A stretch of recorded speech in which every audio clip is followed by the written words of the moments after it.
मोदी लहर पर सवार होकर बीजेपी गठबंधन ने उत्तर प्रदेश की 80 में से 73 सीटें 2014 में जीत ली थी।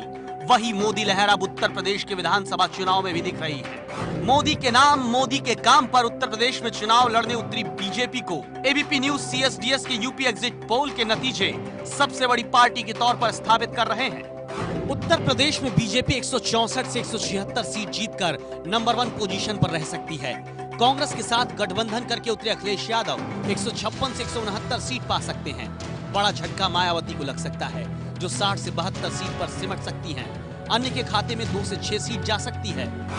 नोटबंदी के बाद जब पूरा विपक्ष देश में मोदी सरकार को घेरने में लगा था, अखिलेश, मायावती, राहुल गांधी नोटबंदी पर नरेंद्र मोदी को कटघरे में खड़ा कर रहे थे। तब एग्जिट पोल कहता है कि न सिर्फ उत्तर प्रदेश में बीजेपी सबसे बड़ी पार्टी है, बल्कि उत्तराखंड में तो बीजेपी सरकार बनाती दिख रही है।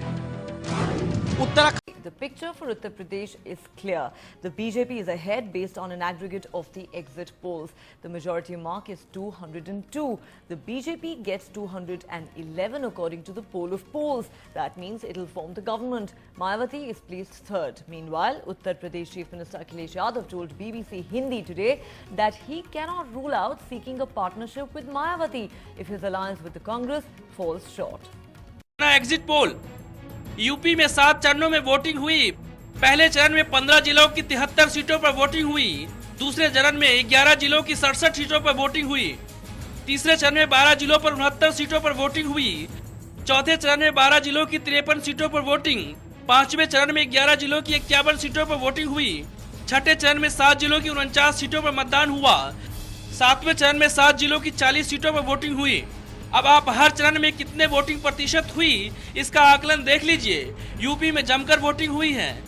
पहले चरण में 64% मतदान, दूसरे चरण में 66.5% मतदान, तीसरे चरण में 69% मतदान, चौथे चरण में 62% मतदान, पांचवें दौर में 64% मतदान, छठे दौर में 60% वोटिंग हुई, सातवें दौर में शाम 5 बजे तक 60% वोटिंग हुई है।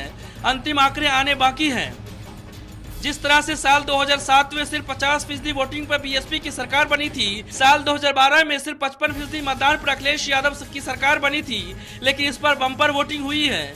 सबसे खास बात यह है कि ग्रामीण इलाकों में जबरदस्त वोटिंग हुई है।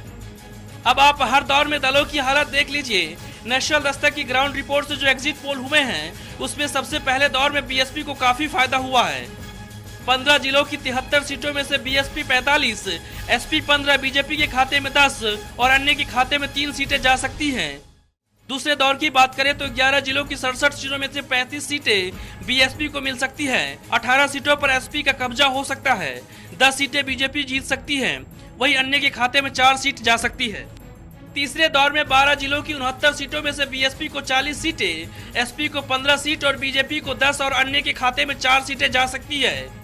चौथे चरण में 12 जिलों की 53 सीट में से बीएसपी को 30 सीटें, एसपी को 10 सीट, बीजेपी को 10 सीट और अन्य के खाते में 3 सीटें जा सकती हैं।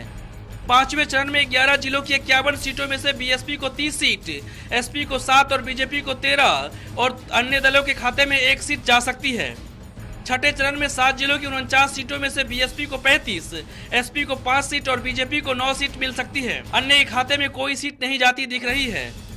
सातवें चरण के 7 जिलों की 40 सीट में से 10 बीएसपी, 10 एसपी और 18 सीट बीजेपी जीत सकती है, वही अन्य के खाते में 2 सीट जा सकती है। इस तरह से जो फाइनल नतीजे निकलते हैं, उसमें बीएसपी को पूर्ण बहुमत यानी 225 सीटें मिलती दिख रही है। इसमें से 10 सीट माइनस प्लस हो सकता है, वही एसपी को भारी नुकसान होता दिख रहा है, उसे सिर्फ 75 सीटें मिल रही हैं। बीजेपी के खाते में 85 सीट और अन्य के खाते में 17 सीटें मिलती दिख रही है। ब्यूरो